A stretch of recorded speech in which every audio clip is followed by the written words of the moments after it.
Did Jesus make a mistake when he cursed the fig tree? Many people struggle with this passage, wondering why he would curse a tree that wasn't even in season. Could the Son of God, who performed miracles, have acted unfairly? In this video, we will explore the real meaning behind this event and uncover the powerful lesson Jesus was teaching. Stay with us as we break down the biblical, historical, and spiritual significance of this moment. The story of Jesus and the fig tree is recorded in two places: Matthew chapter 21, verses 18 to 22, and Mark chapter 11, verses 12 to 14 and 20 to 25. Here's what happened one morning, as Jesus and his disciples were traveling from Bethany to Jerusalem. Jesus became hungry. From a distance, he saw a fig tree covered in lush green leaves. Expecting to find fruit, he walked toward it. But when he reached the tree, he found nothing but leaves. No figs, no fruit.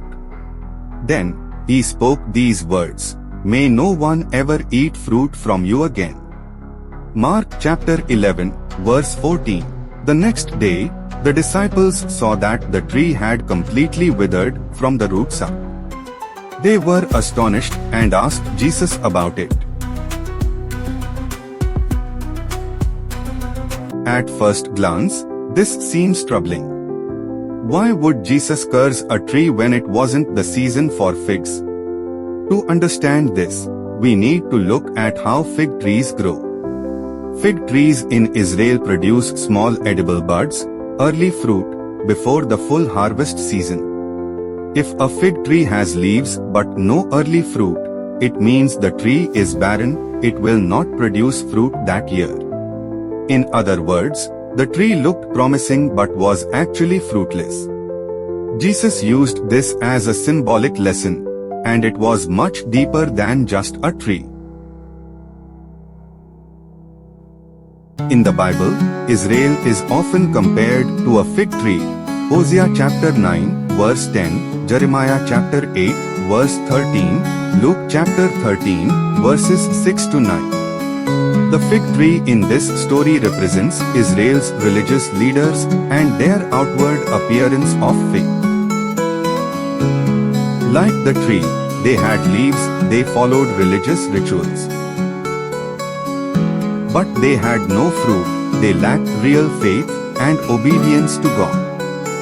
Jesus had just entered Jerusalem, where the religious leaders rejected him and plotted against him.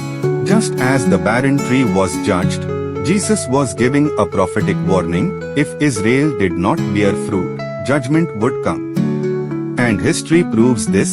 Just 40 years later, in AD 70, Jerusalem and its temple were destroyed by the Romans. When the disciples saw the withered tree, they were amazed.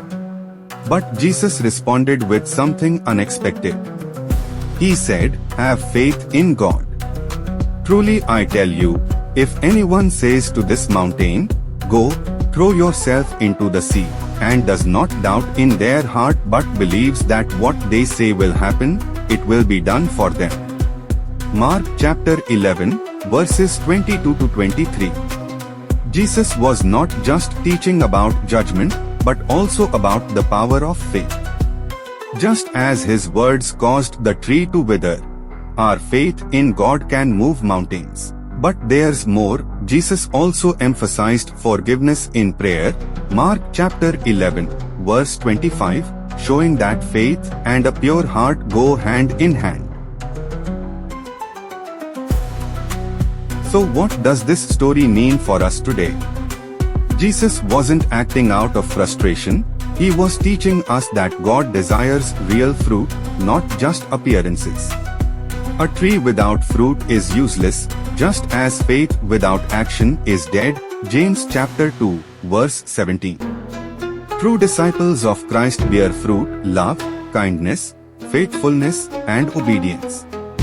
Jesus had also told another parable about a fig tree in Luke chapter 13, verses 6 to 9. In that parable, a man came to a fig tree looking for fruit and found none. He wanted to cut it down, but the gardener asked for one more year to nurture it and see if it would produce fruit. This means that God is patient, but eventually, there will be judgment for those who remain fruitless.